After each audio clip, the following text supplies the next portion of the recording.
बिस्मिल्लाहिर्रहमानिर्रहीम, अस्सलाम वालेकुम। आज हम स्टार्ट करने जा रहे हैं सेकेंड ईयर की बायोलॉजी चैप्टर नंबर 1, ठीक है, और जिसका टॉपिक है होम्योस्टेसिस। सबसे पहले तो आपको पता होना चाहिए कि होम्योस्टेसिस का क्या मतलब है। होमो का मतलब होता है homeostasis mean to maintain, home and to maintain. अब क्या मतलब है इस बात का? अपने होम को मेंटेन रखना है, बैलेंस रखना है। आपका होम क्या है? आपकी बॉडी का होम क्या होता है? आपकी बॉडी का होम होता है आपका इंटरनल इन्वायरमेंट, ठीक है, और एक होता है आपके सराउंडिंग, जो जिसने आपके होम को सराउंड किया हुआ है, वो होता है आपका एक्सटर्नल इन्वायरमेंट। आपने अपने इंटरनल इन्वायरमेंट को एक्सटर्नल इन्वायरमेंट के कंपैरिजन में मेंटेन रखना होता है। आपको ये भी पता है कि आपके जो सराउंडिंग है, जो आपका एक्सटर्नल इन्वायरमेंट है, ये कभी भी कांस्टेंट नहीं रहता है।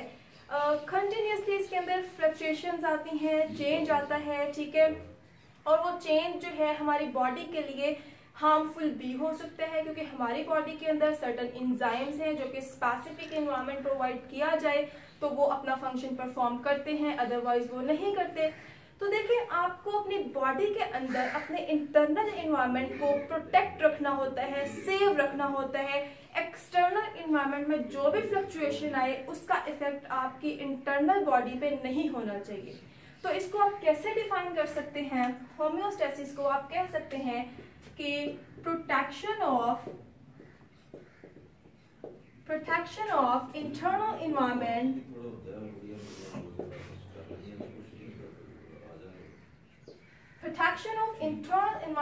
from the harms of fluctuations in the external environment. Okay, external environment.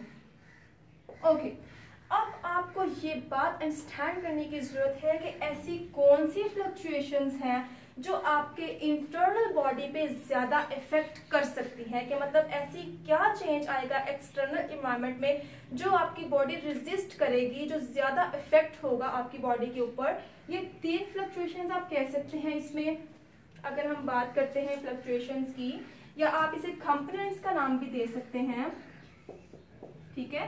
तो वो बेसिकली जो मोस्ट इंपॉर्टेंट है वो 3 है आपके पास, ठीक है। एक तो होता है हमारे पास वेस्ट मटेरियल, फिर आप टेम्परेचर कह सकते हैं, ओके। ये वो फैक्टर्स बता रही हूं जो ज्यादा इफेक्ट करते हैं आपके इंटरनल एनवायरनमेंट पे। और आपके पास है water plus solute. These are the 3 components, these are the 3 factors which affect your internal environment the more and more, and you have to protect your internal environment from the fluctuation in these 3 factors. Waste material, जब हम food intake करते हैं तो कुछ digestion के बाद waste material भी बनता है, तो उसे बॉडी से एक्सक्रीट करना बहुत लाजमी है, क्योंकि उसमें नाइट्रोजन होती है, पॉइजनस प्रोडक्ट होते हैं। फिर टेम्परेचर की फ्लक्चुएशन, लाइक वार्म टेम्परेचर है, कूल टेम्परेचर है, देन आपके पास वाटर एंड सॉल्यूट की कंसेंट्रेशन को भी आपने मेंटेन रखना होता है। अब ऐसे कौन से मैकेनिज्म हैं जो इन तीनों फ्लक्चुएशन से आपको प्रोटेक्ट करेंगे, इन तीनों फ्लक्चुएशन की सिचुएशन में आपको मेंटेन रखेंगे? अगर हम मैकेनिज्म्स की बात करते हैं, ठीक है, अगर हम इन 3 मैकेनिज्म की बात करें तो इन 3 फ्लक्चुएशंस के लिए आपके पास 3 ही मैकेनिज्म है, ठीक है। जो वेस्ट मटेरियल के लिए होता है उसे हम कहते हैं एक्सक्रीशन। फिर टेम्परेचर की रेगुलेशन के लिए जो आपके पास मैकेनिज्म है that is thermoregulation. Therm mean होता है heat, thermoregulation. And the third one जो आपके सॉल्यूट एंड वाटर बैलेंस को मेंटेन रखता है उसे हम कहते हैं ऑस्मो रेगुलेशन। जहां भी ऑस्मो का वर्ड आता है उसमें वाटर और सॉल्यूट दोनों कंसिस्टेड होते हैं। तो these are the 3 mechanisms which are used to maintain these 3 factors या 3 कंपोनेंट्स। अब हम बात कर लेते हैं कि ऐसा क्या सिस्टम है जो इन्हें कंट्रोल करता है, ठीक है। एक कंट्रोल सिस्टम आपकी बॉडी में प्रेजेंट होता है। अगर हम कंट्रोल सिस्टम की बात करें, ठीक है, तो कंट्रोल सिस्टम की तरफ अगर हम आए तो जो आपकी बॉडी का कंट्रोल सिस्टम है वो कैसे कंट्रोल करता है। और एक बात आपने जहन में रखनी है कि होम्योस्टेसिस का मतलब कभी भी फिक्स करना नहीं है कि आपको एक स्पेसिफिक क्वांटिटी है उस पर आपने फिक्स रहना है, नहीं, एक नैरो रेंज के अंदर आप थोड़ा सा फ्लेक्सिबिलिटी आपको प्रोवाइड की जाती है आपकी बॉडी को, एक नैरो रेंज में आप उसे मेंटेन रखें। अंडरस्टैंड। अच्छा, अब हम बात करते हैं कंट्रोल सिस्टम की। कंट्रोल सिस्टम के पास होते हैं रिसेप्टर्स, देन आपका कंट्रोल सेंटर, ठीक है। रिसेप्टर्स चेंज को डिटेक्ट करते हैं और भेज देते हैं कंट्रोल सेंटर के पास। देन आपके पास होते हैं इफेक्टर्स जो कि उसके रिस्पॉन्स में एक इफेक्ट पैदा करते हैं, ठीक है। ये हमारे पास 3 पार्ट्स होते हैं कंट्रोल सिस्टम के, ठीक है। ये चेंज को डिटेक्ट करते हैं, कंट्रोल सेंटर के पास भेजते हैं, कंट्रोल सेंटर इफेक्टर के पास भेजता है और इफेक्टर्स एक रिस्पॉन्स पैदा करते हैं। अब जो मोस्ट इंपॉर्टेंट बात समझने की जरूरत है, इफेक्टर्स का रिस्पॉन्स समझने की जरूरत है। तो स्टूडेंट्स, जो इफेक्टर्स का रिस्पॉन्स होता है ना, ये मोस्टली होता है इनवर्स इफेक्टर्स रिस्पॉन्स। क्या मतलब है इस बात का?